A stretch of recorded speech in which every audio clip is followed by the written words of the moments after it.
ഒരു breaking news ഉണ്ട്. 2021 New Zealand government ഒരു സ്ട്രേറ്റ് ടു റെസിഡൻസി ഇൻട്രൊഡ്യൂസ് ചെയ്തിരുന്നു. അതുപോലെ ഈ 2025 വീണ്ടും ഇമിഗ്രേഷന്റെ സൈഡിൽ നിന്ന് ഒരു ബിഗ് അപ്ഡേറ്റ് വന്നിട്ടുണ്ട്. അത് ശരിക്കും ഇന്റർനാഷണലി ക്വാളിഫൈഡ് ആയിട്ടുള്ള ആളുകൾക്കും അതുപോലെ തന്നെ ന്യൂസിലാൻഡിലുള്ളവർക്കും ഒരുപോലെ യൂസ്ഫുൾ ആയിരിക്കും. ശരിക്കും അത്രയ്ക്ക് നല്ലൊരു അപ്ഡേറ്റ് ആണ് ഇമിഗ്രേഷന്റെ സൈഡിൽ നിന്ന് വന്നിരിക്കുന്നത്. വീണ്ടും ഒരു സ്ട്രേറ്റ് ടു റെസിഡൻസി കൊണ്ടുവന്നിരിക്കുകയാണ്. അപ്പോൾ അത് എന്തൊക്കെയാണ്, ആരൊക്കെയാണ് ക്വാളിഫൈഡ്, എന്തൊക്കെ കാര്യങ്ങളാണ് ചെയ്യേണ്ടത്, എന്താണ് ശരിക്കും അതിന്റെ ഒരു അഡ്വാൻറ്റേജ്, അങ്ങനെയുള്ള കാര്യങ്ങളെല്ലാം നമുക്കൊന്ന് നോക്കാം. അപ്പോൾ എല്ലാവർക്കും വെൽക്കം ടു എഡ്യൂറ്റെയിൽസ്. ഇത്തവണ സ്ട്രൈറ്റ് ടു റെസിഡൻസി അവർ കൊണ്ടുവന്നിരിക്കുന്നത് എഡ്യൂക്കേഷൻ സെക്ടറിലാണ്. Mainly primary and intermediate school ടീച്ചേഴ്സിനുള്ളതാണ്. മൗറി മീഡിയവും എല്ലാം അവർ ഉൾപ്പെടുത്തിയിട്ടുണ്ട്. അതുപോലെ ഇവർക്ക് സ്ട്രേറ്റ് ടു റെസിഡൻസി, അതായത് ഗ്രീൻ ലിസ്റ്റിലാണ് ഇവരെ പെടുത്തിയിരിക്കുന്നത്. അപ്പോൾ ശരിക്കും ഗ്രീൻ ലിസ്റ്റിൽ ടയർ 1 കാറ്റഗറിയിൽ തന്നെ പെടുത്തിയിട്ടുണ്ട്. അപ്പോൾ അത് ശരിക്കും വളരെ യൂസ്ഫുൾ ആയിട്ടുള്ള ഒരു കാര്യമാണ്. ഇവർക്ക് വൺസ് ഒരു ജോബ് ഓഫർ കിട്ടിക്കഴിഞ്ഞു കഴിഞ്ഞാൽ പിന്നീട് ഒരു 2 വർഷത്തെ വർക്ക് എക്സ്പീരിയൻസോ അല്ലെങ്കിൽ ഒരു കോൺട്രാക്റ്റോ ആ ഒരു 2 വർഷത്തെ സമയമൊന്നും അവർക്ക് ആവശ്യമില്ല. സ്ട്രെയിറ്റ് വിത്ത് ജോബ് ഓഫറിൽ തന്നെ റെസിഡൻസിക്ക് അവർക്ക് അപ്ലൈ ചെയ്യാൻ സാധിക്കുന്നതാണ്. അതാണ് ഒരു മെയിൻ ഇതിന്റെ ഒരു യൂസ് എന്ന് പറയുന്നത്. അതുപോലെ ഇതിന് എന്തൊക്കെയാണ് എലിജിബിലിറ്റി എന്ന് നമുക്ക് നോക്കാം.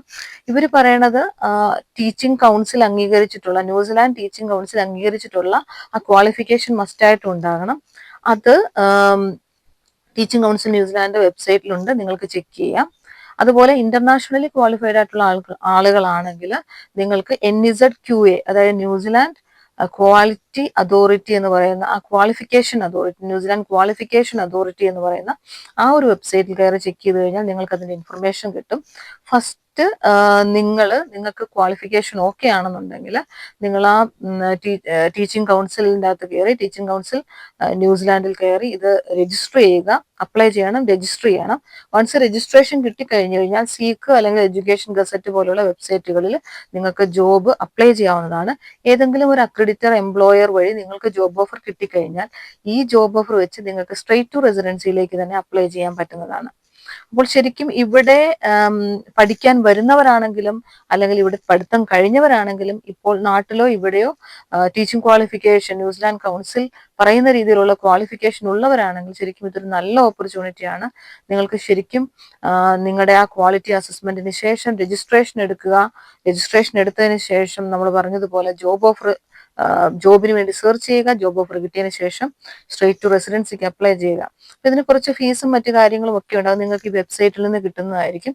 ഇമിഗ്രേഷൻ ന്യൂസിലാൻഡ് വെബ്സൈറ്റിൽ, ടീച്ചിങ് കൗൺസിൽ ന്യൂസിലാൻഡ് വെബ്സൈറ്റിൽ, അതുപോലെ തന്നെ NZQA വെബ്സൈറ്റിൽ ഒക്കെ ഇതിനെപ്പറ്റിയുള്ള ഡീറ്റെയിൽസ് കൊടുത്തിട്ടുണ്ട്. നിങ്ങളത് ചെക്ക് ചെയ്യുക. വളരെ നല്ലൊരു അപ്ഡേറ്റ് ആണ്. ശരിക്കും ഒരു ടീച്ചിങ് കരിയറിലേക്ക് വരാനിരിക്കുന്നവർക്കും അതുപോലെ തന്നെ ഇപ്പോൾ ടീച്ചിങ് ക്വാളിഫിക്കേഷൻ ഉള്ളവരും എല്ലാവരും നന്നായിട്ടൊന്ന് ശ്രദ്ധിക്കുക. ഇതിന്റെ ഫീസും മറ്റു കാര്യങ്ങളെല്ലാം നമ്മൾ പറഞ്ഞതുപോലെ നമ്മുടെ വെബ്സൈറ്റുകളിൽ, അതായത് ന്യൂസിലാൻഡ് കൗൺസിലിന്റെ വെബ്സൈറ്റുകളെല്ലാം കൊടുത്തിട്ടുണ്ട്.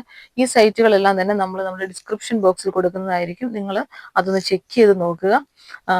കാരണം ഇതിനു മുമ്പ് സ്ട്രേറ്റ് ടു റെസിഡൻസി 2021 ആ കോവിഡിന്റെ സമയത്ത് കൊണ്ടുവന്നപ്പോൾ ഒരുപാട് ആളുകൾക്ക് അത് യൂസ്ഫുൾ ആയിരുന്നു. കാരണം പെട്ടെന്ന് തന്നെ റെസിഡൻസി കിട്ടുകയും അതുപോലെ തന്നെ ഒരുപാട് ആളുകൾക്ക് മൈഗ്രേറ്റ് ചെയ്യാനൊക്കെ സാധിച്ചു. അപ്പോൾ നിങ്ങൾക്ക് ആ ക്വാളിറ്റി ഉണ്ടെങ്കിൽ ശരിക്കും ടീച്ചേഴ്സിന് നല്ലൊരു അവസരമാണ്. നിങ്ങൾ ഒരിക്കലും ഇത് മിസ് ചെയ്യരുത്, നിങ്ങൾ യൂസ് ചെയ്യുക. അപ്പോൾ അപ്പോഴും ശ്രദ്ധിക്കുക, കറക്റ്റ് ആയിട്ടുള്ള ആ ഒരു ജോബ് ഓഫർ ആണോ എന്ന് നിങ്ങൾ ചെക്ക് ചെയ്ത് നോക്കണം. അപ്പൊ അതിന്റെ ആ ഒരു വീഡിയോ നമ്മൾ ഇതിനു മുമ്പ് ചെയ്തിട്ടുണ്ട്, അതും കൂടെ നിങ്ങൾ നോക്കുക. അപ്പോൾ കറക്റ്റ് ജോബ് ഓഫർ അക്രഡിറ്റർ എംപ്ലോയർ ആണെങ്കിൽ നിങ്ങൾക്ക് മുമ്പോട്ട് പോകാം. അതുപോലെ തന്നെ ഇന്റർനാഷണലി ക്വാളിഫൈഡ് ആയിട്ടുള്ള ആളുകളാണെങ്കിൽ നിങ്ങൾ ആ ക്വാളിറ്റി അസസ്മെന്റ് NZQAയിൽ ചെയ്യുക.